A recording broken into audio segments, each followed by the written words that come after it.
it's 3:21 a.m. and I was sleeping. But then sometimes when you're sleeping, that's when your subconscious is working underneath the bonnet and ideas will fester. And I woke up with this idea that I saw in Seth Godin's book, and the concept was this, that you can't be seen until you learn to see. And I've seen that manifest itself in, for example, I'm starting my agency, or I've started my agency, advertising agency that is. And part of what I do is I will go on Facebook ad library and just look at the ads that business owners are running. And specifically, I'm dealing in the niche of dental practices. And I see a multitude of different ads ran by different practices, but they all say the same thing. They all lead with a offer. Composite bonding this, veneer that, £1,000 off, or £600 off, or get this discount, or X, Y, and Z. They're all saying the same thing. Now, the idea of you must learn to, you can't be seen until you learn to see, it stuck out to me because these people who are running these ads, and granted, these people are not copywriters, they haven't studied marketing, they're not psychologists, but if they slow down to actually think about what people want, then I think they would make more of an impact. And I think when you think of human nature, we are self-preserving and we only care about what we care about. And it shows in a lot of people's marketing and the way their messaging is. Because if you think about it in, not in a logical way, but if you add some sort of, if you tangle psychology with actual logic, you would think to yourself that, okay, let's think from first principles. Facebook is a social engagement platform, so its main purpose is for engagement and entertainment. So I don't think anyone will be sat waiting for ads while they're scrolling.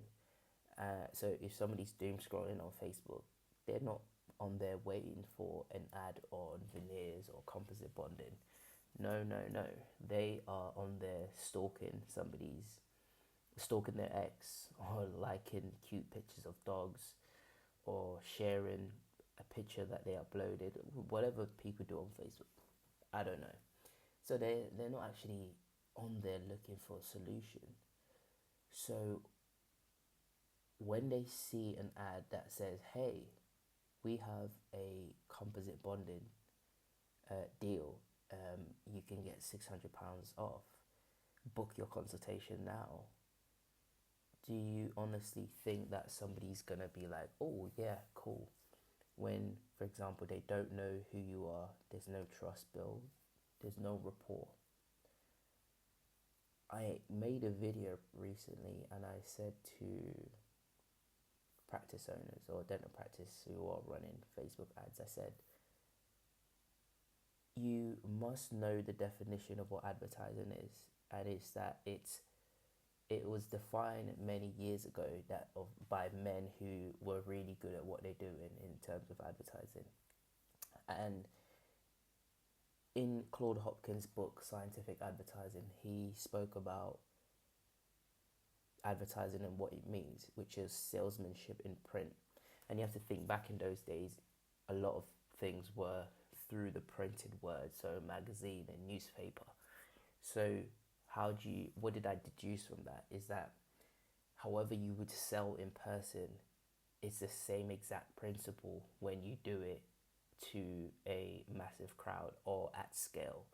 So you can't approach advertising any different.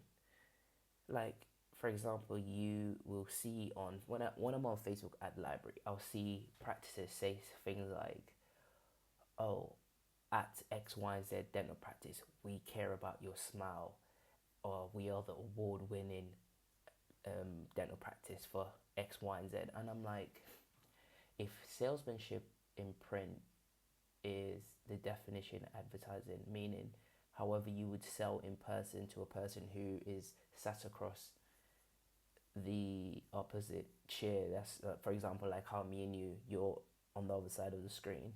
If that's what salesmanship is, talking to somebody face to face, imagine if they were to, the only way they could sell their service is by going out and knocking on doors. When you knock on somebody's door, would you get them to, would you open up with the line of, at XYZ dental practice, we care about, I don't know, you having the best smile, when you haven't built any context to for that person? They don't know who you are, you're a total stranger. They probably don't even know that they've got a problem. And that is one of the things that I want to come on to. A lot of the times with a lot of businesses, what they do, especially when they advertise on a platform such as Facebook, is that they think that everyone is ready to buy, and they treat people like they're ready to buy. And it's like, you don't know what that person knows. You don't know what, if they even know they have a problem. You don't even know if they know there's a solution out there. You don't even know if they care about fixing their smile. So if you don't know what somebody's thinking up here, you're going in blind. There's this guy called Robert Collier, and he wrote a book called the Robert Collier Letter Book. I think he wrote it back in 1930s or before that. I'm unsure of the year the book was published, but a long time ago. And he said something profound. He said, you must meet customers where they're at. That's not the verbatim what he said. It was more along the lines of, you need to enter the conversation already happening in the customer's head. So if you are offering composite bonding to somebody that is totally unaware of what composite bonding is, then you're going to lose them. Because if we know anything about the mind, is that the mind doesn't accept new information. It doesn't like new information that conflicts with the internal narrative that's already running inside of their mind. So when people come across new information, and if it goes against what they truly or they already believe, they will reject it. That is why confirmation bias is a thing, because people don't care for new information, because oftentimes it doesn't align with what they already know, and people like the familiar. They don't like things that are new. So, and if you're bringing something new, best believe it better start with agreeing what they actually believe to be true already. You have to start with where they're at, what they believe to be true, before you can introduce any sort of new knowledge. And that's something people need to understand. So an important question to ask, and Eugene Schwartz mentioned it many moons ago, and it was golden, where he talked about the 5 stages of awareness, which is, you have most aware, you have solution aware, you have problem aware, and you have unaware, you have product aware. And people can fall on any of those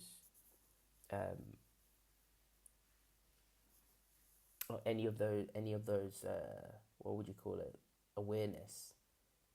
So when you are talking to people on Facebook, you're not going to know where they're currently at. You don't know if they have the right information to move forward. And if people are uncertain, they don't move forward. So you must be more measured and go about talking to people in a different way, or going at people from a different angle. For example, instead of trying to lead with an offer, you can lead with more about the right ads that talk to an identity, right ads that talk to a belief, or write ads that talks about survival and the importance of, having a good smile, and what it means to have a good smile, and what it might, the negative aspects of what people might perceive you to be if your smile is not what it needs to be. I seldom see businesses, or in this instance dental practices, running ads that actually try to inform people, like for example a blog saying like the difference between composite bonding and veneers, or the difference between braces, traditional braces and Invisalign, doing things like that to inform somebody, because from a percentage, only 5% of the market or 3% of the market is actually ready to buy at any given time. If they were really to pay attention to people who buy, and you ask them how long you've been considering this, people might even tell you, I've been considering like a whole year. And that's why I always say it's important, as when you go into business, it's important to know about human nature. You must know that people are dilatory by nature, meaning they can be hesitant and doubtful in doing something, even if it was going to change their lives or be beneficial to them. They're still, they still can be hesitant to take action. So somebody seeing your ads, and it doesn't matter if you're offering discount, you're not going to get somebody to buy instantly. So you must think, okay, if I'm advertising veneers, this is not going to be an impulse buy. Somebody's not going to then instantly see my ad and say yes without knowing who I am, knowing that this is a high ticket treatment that costs thousands of pounds. So people are going to really think about this, and the question they're going to have in their head is that, is this dental practice reputable? Are they good at what they do? Are they going to make my smile the way I want, or are they going to give me a smile that makes me look unnatural, or my smile unnatural? All these thoughts going through their head. So asking for such a big commitment from the jump is just a big no-no. And that is what I mean by you must learn to see before you can be seen. You must start from the customer or your patient experience. Be like, what will be the thinking of this person when they see this ad? And another part of human nature, you must know that people, to escape inertia, you need to start from small. So if you're going to ask somebody to do something, ask for a small commitment rather than a big one, and then you can build up. So for example, if a dental practice wants to turn a stranger into somebody that actually book a high ticket treatment, they should have steps that they break down in between, from somebody seeing the ad to actually purchasing a treatment. So you break that down into small steps, until the natural next step is to just buy the thing. So for example, you make the ad, then instead of asking somebody to book a consultation and buy your whatever you're selling, get them to do an assessment so they can feel like, oh, this practice actually wants to know about me, more about what I want, the result that I want. And it's also a chance for the practice to figure out if this person is serious, or if this person is the type of people you want to attract to your practice. So from a person clicking the ad, you send them to take an assessment. Then from assessment, the next step is you get on the phone with them, and that can be a phone call or even a virtual phone call. And from then you sell them on a in-person phone call.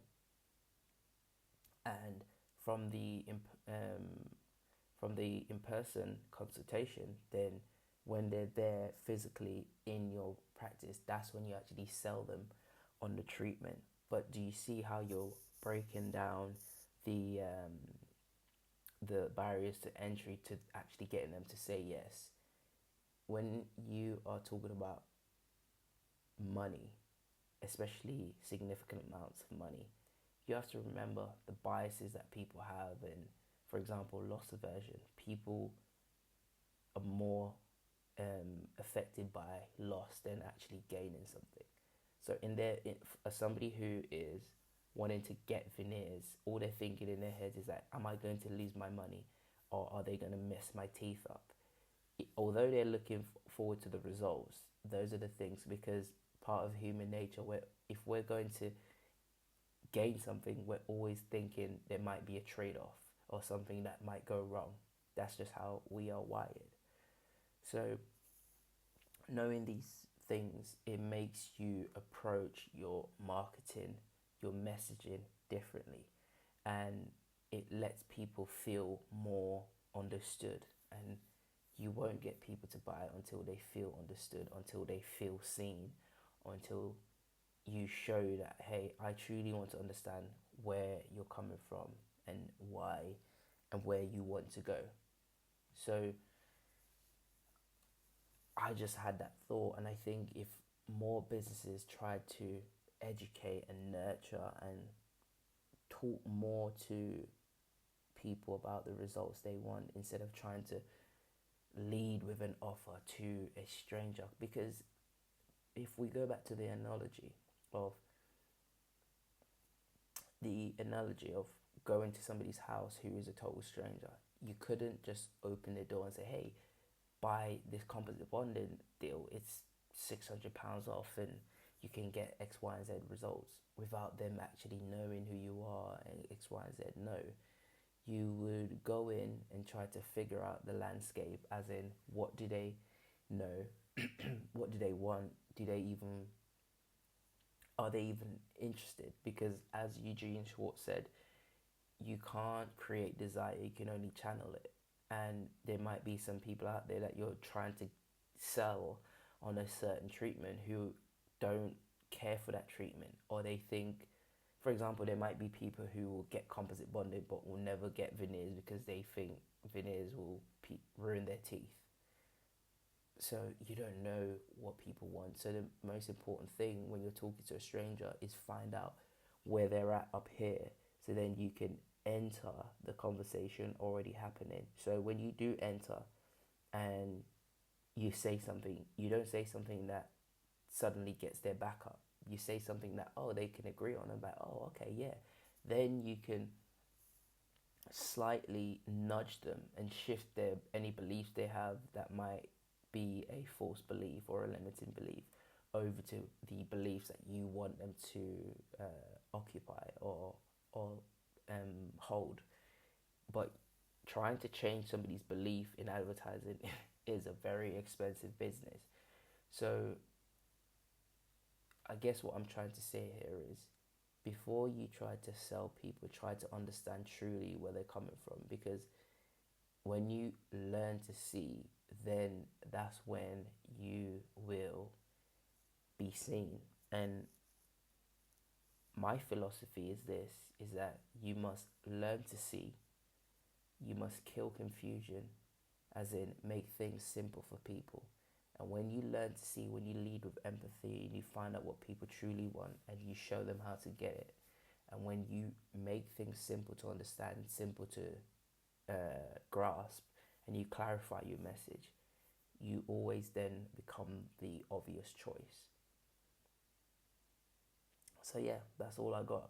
I just wanted to share that if you're a business owner and you came across the video, I hope you found some value in that. As you can see, I feel like I'm still asleep. I feel like I'm not awake, but I just wanted to get that out of my brain and articulate that the best way I can. It's not my best work, but I just wanted to get that down, and I'm sure there's some gems in there that will help you make sense of how to approach people especially when you're talking to strangers. Knowing that, don't try to lead with an offer, because you're in the business of relationships and trust. So you need to build that trust first. If you found value,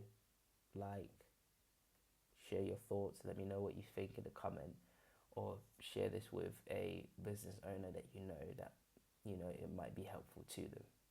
I'll catch you in the next video.